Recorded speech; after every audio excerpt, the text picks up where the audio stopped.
എല്ലാവർക്കും നമസ്കാരം. യദു കൃഷ്ണനായിരുന്നു ട്രൂവൻ.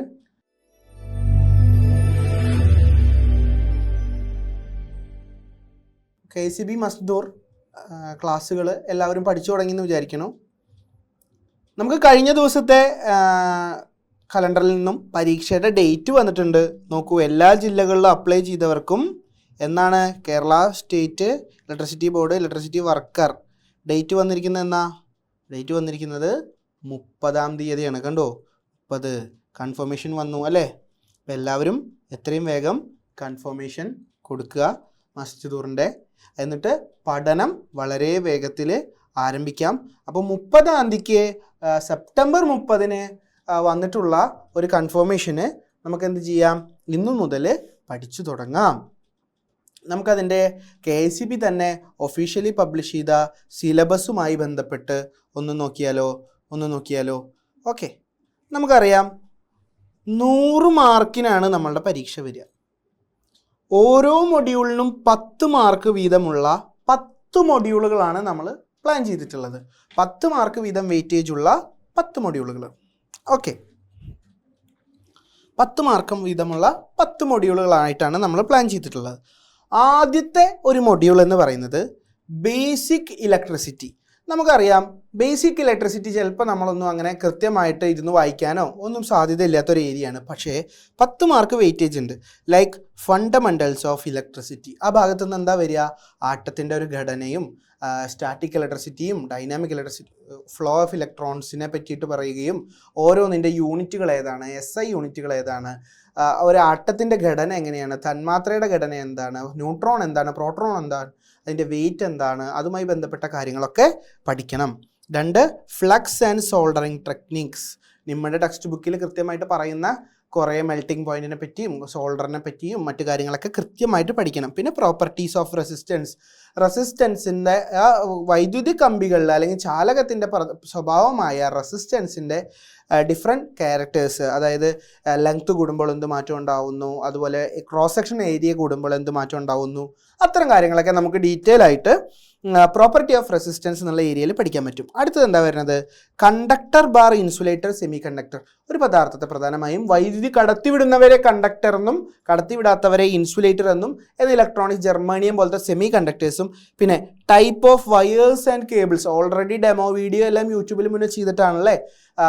അണ്ടർഗ്രൗണ്ട് കേബിളുകളെ പറ്റിയിട്ടുള്ള ഒരു ക്ലാസിഫിക്കേഷൻ, അണ്ടർഗ്രൗണ്ട് കേബിൾ എങ്ങനെയാണ് ഉപയോഗിക്കുന്നത്, അതിൻ്റെ ആർമറിങ്ങിൻ്റെ പണി എന്താണ്, ഇത്തരം കാര്യങ്ങൾ. പിന്നെ സ്ട്രാൻഡഡ് വയറും കേബിളും തമ്മിലുള്ള ഡിഫറൻസ്, ഇതെല്ലാം വരുന്ന അത്യാവശ്യം വെയിറ്റേജ് ഉള്ള ഒരു ഭാഗമാണ് മൊഡ്യൂൾ 1. മൊഡ്യൂൾ 1-ൽ നിന്ന് നല്ലൊരു ശതമാനം ക്വസ്റ്റ്യൻസ് പ്രതീക്ഷിക്കാം. പിന്നെ വേണമെങ്കിൽ കുറച്ച് വാല്യൂസും ഈ നമ്മുടെ ഇലക്ട്രോൺസിൻ്റെ വെയിറ്റും അത്തരം കാര്യങ്ങളൊക്കെ ചോദിച്ച് വരാം. പിന്നെ വരുന്നതാണ് ഓംസ് ലോ. 2ാമത്തെ ചാപ്റ്ററാണ് ഓംസ് ലോ. ഓം നിയമത്തിലെ KCL, KVL വേരിയേഷൻ, താപനിലയിൽ ഉണ്ടാകുന്ന വ്യത്യാസം മൂലം റെസിസ്റ്റൻസിൽ ഉണ്ടാകുന്ന, അതായത് variation of resistance due to temperature coefficient of resistance എന്ന് പറയും. പിന്നെ chemical effect of electrical current, loss of resistance, അതുപോലെ ഡിഫറെൻറ്റ് ടൈപ്പ് ഓഫ് സെല്ല് അല്ലേ. നമുക്ക് സെല്ലുകളെ പറ്റിയിട്ടൊക്കെ പഠിക്കാനുണ്ട്, വ്യത്യസ്ത തരം സെല്ലുകളെയൊക്കെ പറ്റി പഠിക്കാനുണ്ട്, ബാറ്ററികളെ പഠിക്കാനുണ്ട്.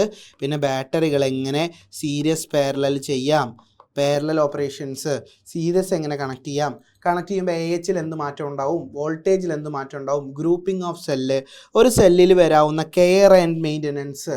നിങ്ങൾക്കറിയാലേ, നിങ്ങൾ സബ്സ്റ്റേഷനിലൊക്കെ പോയി കഴിഞ്ഞാൽ അവിടെ ഒരു റിലേ സംവിധാനങ്ങളൊക്കെ വർക്ക് ചെയ്യാനായിട്ട് ഉപയോഗിച്ചിട്ടുള്ളത് മുഴുവൻ ബാറ്ററി യൂണിറ്റുകളാണല്ലേ. ഈ ബാറ്ററീസിന് കൃത്യമായ മെയിൻ്റനൻസ് കൊടുത്താൽ മാത്രമാണ് അവർ കാലങ്ങളോളം നിൽക്കുള്ളൂ. ഉദാഹരണം, നമ്മുടെ വീട്ടിൽ തന്നെയുള്ള ബാറ്ററി ആണെന്ന് വിചാരിക്കാം. വീട്ടിൽ തന്നെയുള്ള ബാറ്ററി ആണെങ്കിൽ അത് 7 വർഷം നിൽക്കുന്ന വീടുണ്ടാവും, ചിലപ്പോൾ 3 വർഷത്തേക്ക് പോകും. അത് നമ്മൾ കൃത്യമായി വെള്ളം ഒഴിക്കുന്ന ടൈപ്പ് ബാറ്ററീസ് ആണെങ്കിൽ അങ്ങനെ, അല്ലെങ്കിൽ അതിൻ്റെ ചാർജിങ് കറണ്ട് പഠിക്കുക, ടെമ്പറേച്ചർ പഠിക്കുക, അതിൻ്റെ മുകളിൽ ഒരു കൊറോഷൻ പോലെ വരും, ഒരു ക്ലാവ് പിടിക്കുന്ന പോലെ ഒരു സംവിധാനം വരും വായുവായിട്ട് സമ്പർക്കത്തിൽ വന്നിട്ട്. പിന്നെ ബക്ലിംഗ് ആൻഡ് സെഡിമെൻറ്റേഷൻ, ഇത്രയും കാര്യങ്ങളെല്ലാം നമ്മൾ മൊഡ്യൂൾ 2-ൽ ഡീറ്റെയിൽ ആയിട്ട് പഠിക്കും. പിന്നെ 3ാമത്തെ മൊഡ്യൂളിൽ വരുന്നത് എന്താ നോക്കൂ, 3ാമത്തെ മൊഡ്യൂളിൽ വരുന്നത് മാഗ്നറ്റിസം ആണ്. മാഗ്നറ്റിസത്തിൽ വരുന്നതാണ് ക്ലാസിഫിക്കേഷൻ ഓഫ് മാഗ്നറ്റിക് പ്രോപ്പർട്ടി. അതുപോലെ പാര, ഡയ ആൻഡ് ഫെറോ. കാന്തിക ബലരേഖകളെ കടത്തിവിടുന്ന സ്വഭാവത്തിനനുസരിച്ച് പദാർത്ഥങ്ങളെ പ്രധാനമായും 3ആയിട്ടൊക്കെ തരംതിരിച്ചിട്ടുണ്ട്. അത്തരം കാര്യങ്ങളൊക്കെ പഠിക്കും. പിന്നെ ഇലക്ട്രോ മാഗ്നറ്റിസം എന്താണെന്ന് പഠിക്കും. ഫ്ലെമിങ്ങിൻ്റെ ഇടതു കൈ നിയമവും വലത് കൈ നിയമവും, ജനറേറ്ററുമായി ബന്ധപ്പെട്ട് വലത് കൈ നിയമവും മോട്ടറുമായി ബന്ധപ്പെട്ട് ഇടത് കൈ നിയമവും നമ്മൾ കൃത്യമായി പഠിച്ച വീഡിയോസൊക്കെ അതിൽ കിടപ്പുള്ളതല്ലേ. അതെല്ലാം കൃത്യമായി ഓർത്തിരിക്കുക.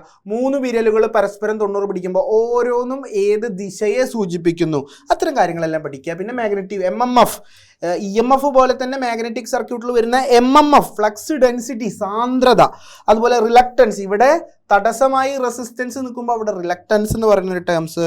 പിന്നെ Faraday's law of electro magnetic induction. ജനറേറ്ററിന്റെ പ്രവർത്തനം എന്താ ചോദിച്ചാൽ എന്താ? Faraday's law of electro magnetic induction, അഥവാ കാന്തിക ബലരേഖകളെ ഒരു ചാലകം കട്ട് ചെയ്യുമ്പോൾ അതിലൊരു EMF ഇൻഡ്യൂസ് ആവുന്നു, അങ്ങനെയൊക്കെ പറഞ്ഞ്. പിന്നെ Lenz's law, capacitors and type of functions നമുക്ക് പഠിക്കാം ഡീറ്റെയിൽ ആയിട്ട്. പിന്നെ ITക്കാരാണ് അല്ലേ, നിങ്ങൾക്ക് ഏറ്റവും കൂടുതൽ അറിയാവുന്നതും നിങ്ങൾ ഇന്ന് പ്രവർത്തിക്കുകയും ചെയ്യുന്ന പ്രാക്ടിക്കൽ അറിയുന്ന ഒരു മേഖലയാണ് ഏത്? മൊഡ്യൂൾ 4 എന്ന് പറയുന്നത്. ഇതിൻ്റെ പ്രാക്ടിക്കലൊക്കെ നിങ്ങൾ ചെയ്തിട്ടുണ്ടാവുന്നേ. ഒരു വയറിങ്ങിന് പോകുമ്പോഴായാലും ഒക്കെ നിങ്ങൾ ഇതിൻ്റെ പ്രാക്ടിക്കൽസ് ചെയ്തിട്ടുണ്ടാവും. അതിൻ്റെ തിയറി സൈഡ് കൂടി പഠിക്കുക. What is alternating current? AC ആണെന്നും നമ്മുടെ വീട്ടിലെ പ്ലഗിൽ വരുന്നത് 250 volt, 230 തരുന്നുള്ളൂ, 250 volt single phase AC ആണെന്നും 50 ഹെർട്സ് ആണ് അതിൻ്റെ ഫ്രീക്വൻസി എന്നൊക്കെ നമുക്ക് അറിയാലേ. പിന്നെ വീട്ടിലെ എർത്തിങ്ങിനെ പറ്റി അറിയാലേ, നമ്മൾ പഠിച്ചിട്ടുണ്ട്. എന്താ പറയുക, എർത്തിങ് പറയുമ്പോൾ എങ്ങനെയാണ് അതിൻ്റെ ഒരു സ്റ്റാൻഡേർഡ്? IS 304 എന്ത് പ്രതിപാദിക്കുന്നു? മിനിമം 3 മീറ്റർ നീളമുള്ള 35 mm വ്യാസമുള്ള B ക്ലാസ് പൈപ്പ്, അങ്ങനെയല്ലേ നമ്മൾ പറയുക സ്റ്റാൻഡേർഡിലൊക്കെ. 3 മീറ്റർ നീളമുള്ള 35 mm വ്യാസമുള്ള 3 mm എങ്കിലും തിക്നെസ് ഉള്ള GI പൈപ്പ്, ഹോട്ട് ഡിപ്പ് ചെയ്ത് 100 മൈക്രോൺസിലുള്ള GI പൈപ്പ് തറനിരപ്പിൽ നിന്നും ഒരടി താഴെ കുഴിച്ചിടുന്നു. ചുറ്റുമായി ഉപ്പും കരിയൊക്കെ എടുക്കുന്നു. അങ്ങനെയൊക്കെ കുറേ സ്റ്റാൻഡേർഡ് ഇല്ലേ? പ്ലേറ്റുമായി ബന്ധപ്പെട്ട് പറയുമ്പോഴും, പ്ലേറ്റ് എർത്തിങ്ങുമായി ബന്ധപ്പെട്ട് പറയുമ്പോഴും, അതുപോലെ പൈപ്പ് എർത്തിങ്ങുമായി ബന്ധപ്പെട്ടും. നോക്കുക, ഈ എർത്തിങ് എന്ന് പറയുന്നത് നമ്മുടെ ജീവന്റെ വിലയാണ് കേട്ടോ. കൃത്യമായി എർത്ത് ചെയ്യുന്ന വീടുകളിൽ അപകടം അകലെ, അങ്ങനെ പറയാ. അപകടങ്ങൾ ഉണ്ടെങ്കിൽ നമ്മളുടെ ശരീരത്തിലേക്ക് വരാതെ ഭൂമിയിലേക്കുള്ള ബൈപ്പാസാണത്.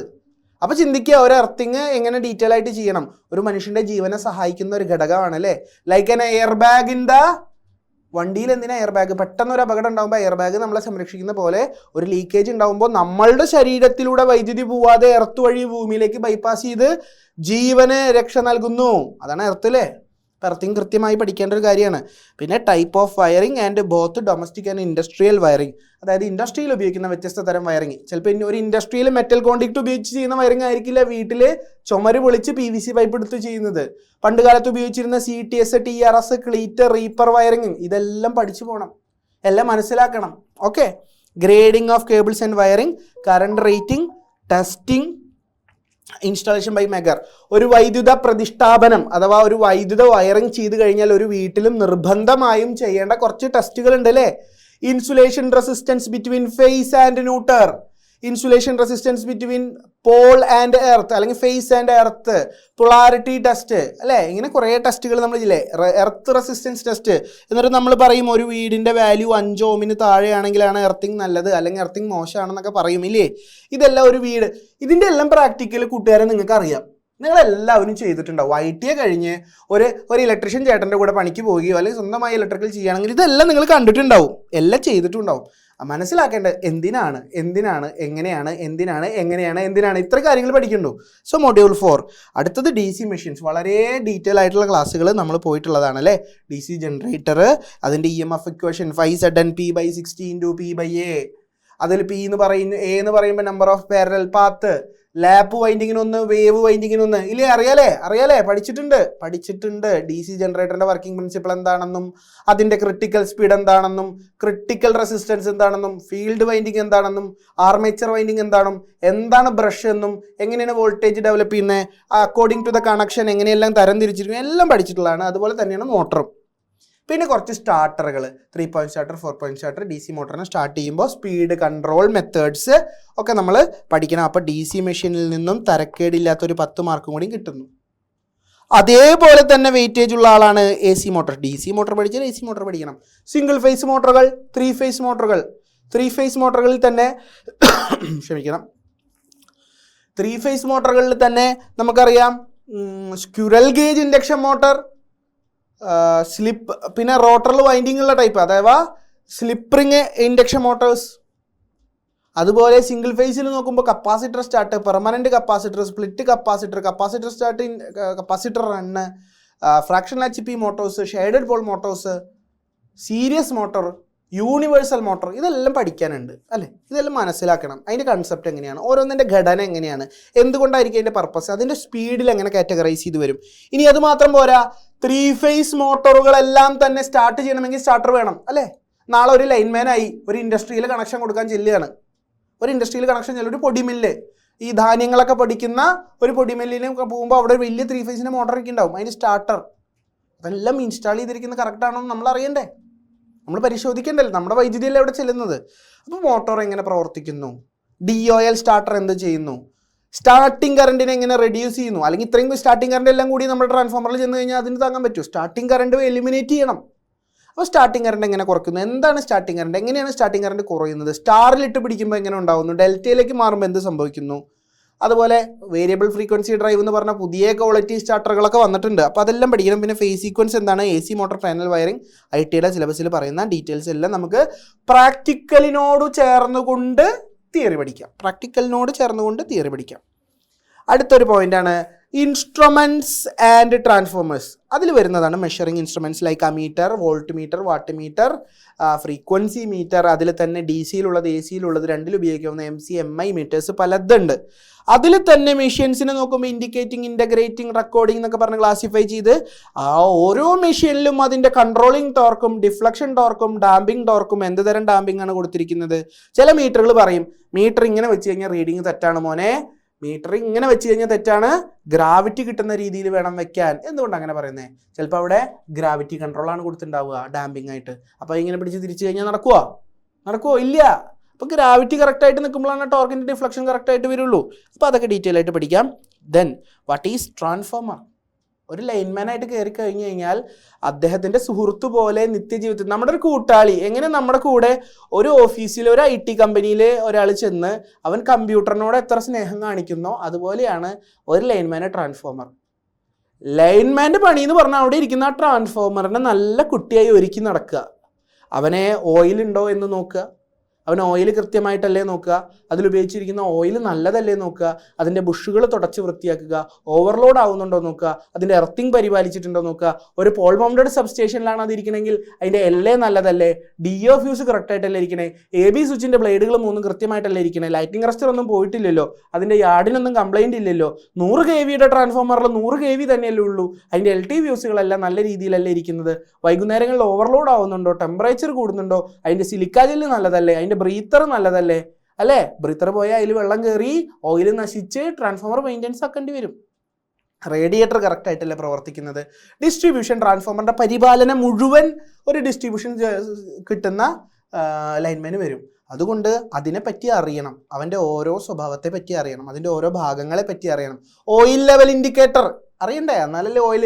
നമ്മളാണെങ്കിൽ ഇപ്പോൾ ഒരു ബൈക്കിനെ സ്നേഹിക്കുന്നവൻ അതിൻ്റെ ഓയിലൊക്കെ കൃത്യമായ ഇടവേളകളിൽ മാറ്റും അല്ലേ, അങ്ങനെയല്ലേ ചെയ്യുക. നമ്മളിപ്പോൾ ആശിച്ച് മോഹിച്ച് ഒരു RX100 മേടിച്ചു, അല്ലെങ്കിൽ ഒരു ബൈക്ക് മേടിച്ചു, ഒരു ബുള്ളറ്റ് മേടിച്ചു, ഓയിലില്ലാതിരുന്നാൽ എന്താ എഞ്ചിൻ കയറി പിടിക്കില്ലേ, പറയില്ലേ കൂട്ടുകാരെ.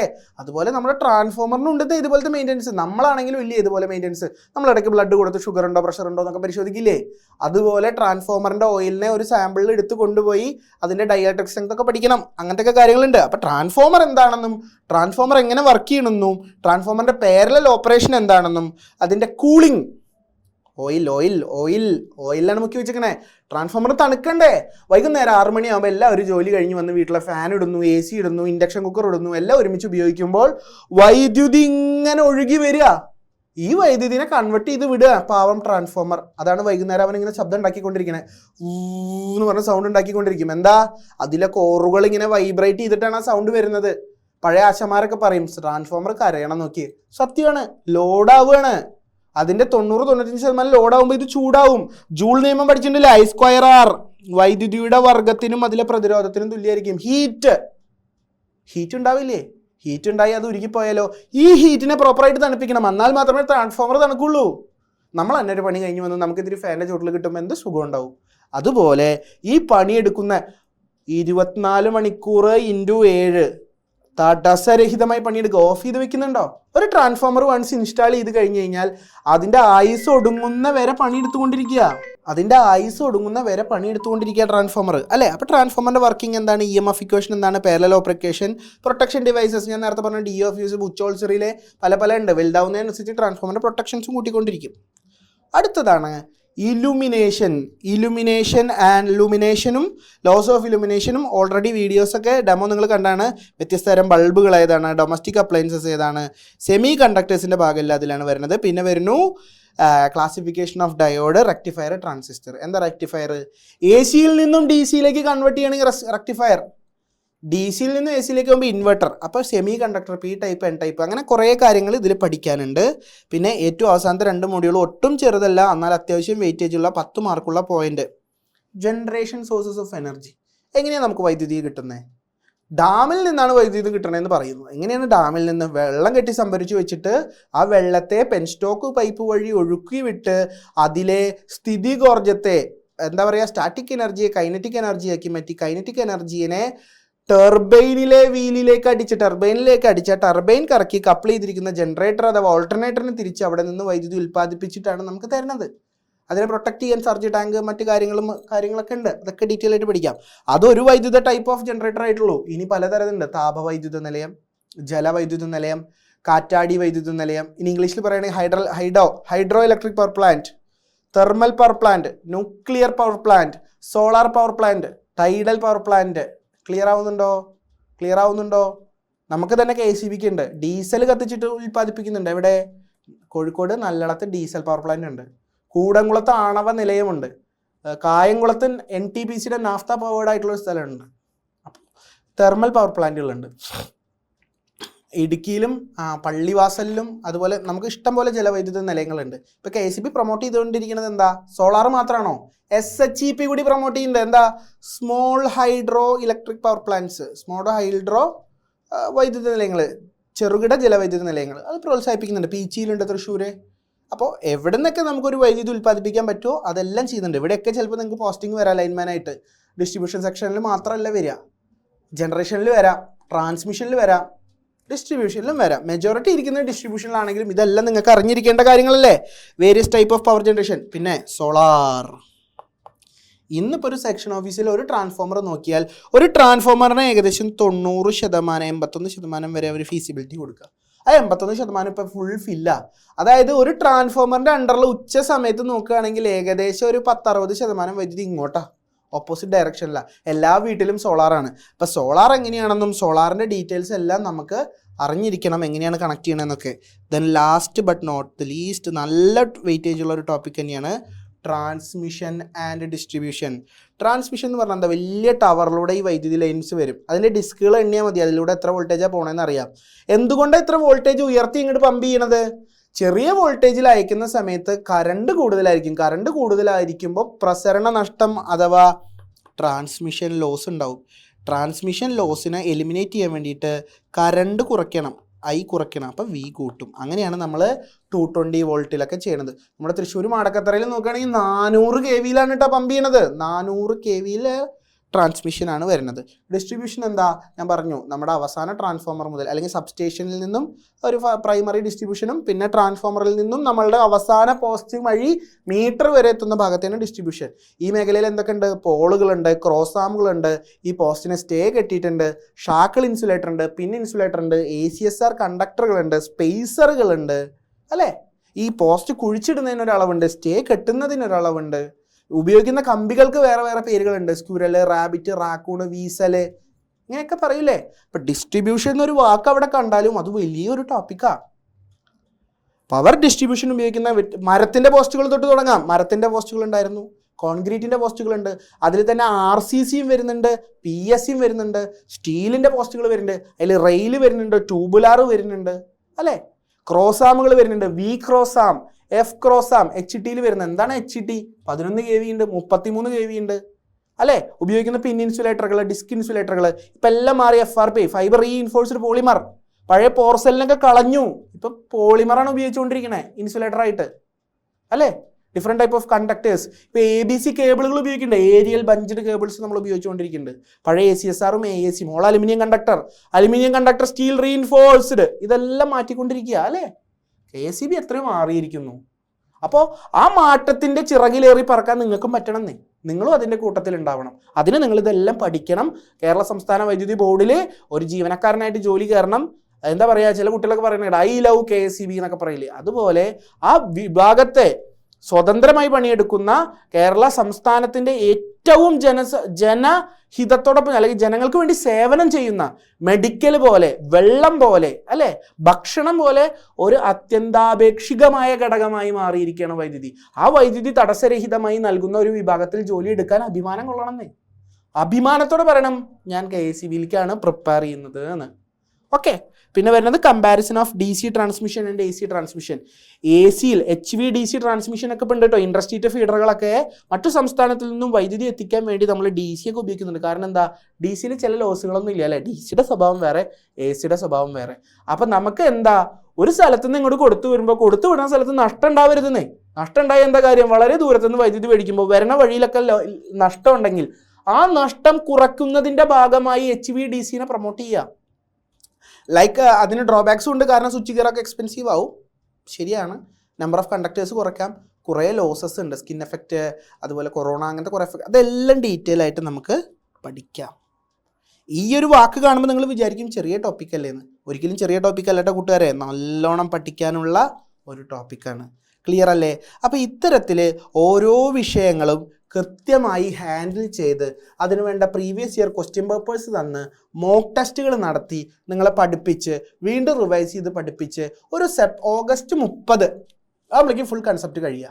സെപ്റ്റംബർ 10 കൂടി അത് വീണ്ടും റിവൈസ് ചെയ്യുക. 10 മുതൽ 30, 29 തീയതി രാത്രി വരെ നമ്മൾ കൂടെ നിന്ന് സപ്പോർട്ട് ചെയ്ത് എന്താ പറയുക, ലൈവുകളും റെക്കോർഡഡ് ക്ലാസ്സുകളൊക്കെ ആയിട്ട് നമുക്ക് ഒരുമിച്ച് അങ്ങ് പഠിച്ച് 2027 പുലരിയിൽ എന്തായിരിക്കണം, ആ കാക്കി യൂണിഫോം അങ്ങ് മേത്ത് കയറണം അല്ലേ. ആ കാക്കി യൂണിഫോം, ലൈൻമാൻ്റെ കാക്കി യൂണിഫോം അങ്ങ് കയറി ബോർഡിൽ കയറി പണിയെടുക്കണം. നമ്മൾ പഠിച്ച പണിയല്ലേ, കഷ്ടപ്പെട്ട് ഉറക്കൊളിച്ചിരുന്ന് റെക്കോർഡുകൾ എഴുതിയും ലാബിൽ പരിശീലിച്ചും ഒക്കെ നേടിയെടുത്ത സർട്ടിഫിക്കറ്റ് അല്ലേ ITI. അപ്പോൾ അത് നമ്മൾ ചെയ്യേണ്ടത്. നമ്മൾ എത്ര കഷ്ടപ്പെട്ടിട്ടാണ് ഒരു ഇലക്ട്രിക്കൽ എഞ്ചിനീയറിംഗ് പഠിക്കുക, എത്ര റിസ്ക് അടിച്ചിട്ടുണ്ടാവും, എത്ര വട്ടം ഷോക്ക് അടിച്ചിട്ടുണ്ടാവില്ലേ ലാബിൽ. അപ്പോൾ ഇങ്ങനെയൊക്കെ പഠിച്ച് നമ്മളാ റിസ്ക് എടുക്കുകയല്ലേ. ആ വൈദ്യുതി എന്ന് പറയുന്നത് ഒരു ടെക്നീഷ്യൻ, വൈദ്യുതി എന്ന് പറഞ്ഞാൽ ഒരാളെ കൊല്ലാൻ അത് മതി. പക്ഷെ കൃത്യമായി ട്രെയിൻഡ് ആയ ഒരാൾക്ക് ആ വൈദ്യുതിനെ ഉപയോഗിച്ച് എന്ത് ചെയ്യാം. ഇപ്പം ഇന്ന് ഇപ്പം ഞാൻ ഈ സംസാരിച്ചു കൊണ്ടിരിക്കുന്നുണ്ടെങ്കിലും പോലും ഇവിടെ എത്ര വൈദ്യുതി ഉപയോഗിക്കുന്നുണ്ട്. നിങ്ങൾ കാണുന്ന മൊബൈൽ ഉൾപ്പെടെ എല്ലാം without electricity world big zero ആണ്. അപ്പോൾ ജീവിതത്തിൻ്റെ ഭാഗമായി വൈദ്യുതി, അത്തരത്തിലുള്ള വൈദ്യുതിയെ തടസ്സരഹിതമായി വീടുകളിലേക്ക് എത്തിക്കുന്ന സേവന പ്രവർത്തനത്തിന് പങ്കാളിയാകാൻ നിങ്ങൾക്ക് താല്പര്യമുണ്ടോ, നല്ല വരുമാനത്തോടു കൂടി ജീവിതം സെറ്റിൽ ആവണമെന്നുണ്ടെങ്കിൽ ഇന്ന് തന്നെ പഠിക്കുക, കൺസെപ്റ്റ് മനസ്സിലാക്കി പഠിക്കുക, പ്രാക്ടിക്കൽ മനസ്സിലാക്കി പഠിക്കുക. അപ്പോൾ നമ്മുടെ സ്ഥാപനത്തിൽ ഓൾറെഡി ബാച്ച് റൺ ചെയ്തുകൊണ്ടിരിക്കുന്നുണ്ട്. എത്രയും വേഗം ജോയിൻ ചെയ്ത് കാര്യങ്ങളൊക്കെ പഠിക്കുക. ഈ നമ്പറിൽ കോൺടാക്റ്റ് ചെയ്യുക. ഓക്കെ, ക്ലിയർ ആണോ കൂട്ടുകാരെ? ക്ലിയർ ആണോ? അപ്പോൾ ഒരിക്കൽ കൂടി ഇത്തരം ഒരു ക്ലാസ് കണ്ട് ഇതിൻ്റെ വിവരങ്ങൾ മനസ്സിലാക്കിയ എല്ലാ കൂട്ടുകാരോടും ഞാൻ പറയുന്നു, പഠിക്ക് മക്കളെ, പഠിക്ക് കൂട്ടുകാരെ, പഠിക്ക്. നമുക്ക് കിട്ടിയൊരു അവസരമാണ്, ഇനി നഷ്ടപ്പെടുത്തി കഴിഞ്ഞിട്ട് പശ്ചാത്തപിച്ചിട്ട് കാര്യമില്ല. പഠിക്കുക. അടുത്ത കൊല്ലം ഈ സമയമാകുമ്പോൾ കേരള സംസ്ഥാന വൈദ്യുതി ബോർഡിൽ കുറേ നല്ല ക്വാളിറ്റിയുള്ള ആൾക്കാർക്ക് സംഭാവന ചെയ്യാനായിട്ട് കഴിയട്ടെ എന്ന് ആശംസിക്കുന്നു. എല്ലാവർക്കും ഒരിക്കൽ കൂടി എല്ലാവിധ ഭാവുകങ്ങളും നേർന്നുകൊണ്ട് നിർത്തുന്നു. യദുകൃഷ്ണനാണ് ട്രൂ ഇവൻ. Thank you so much.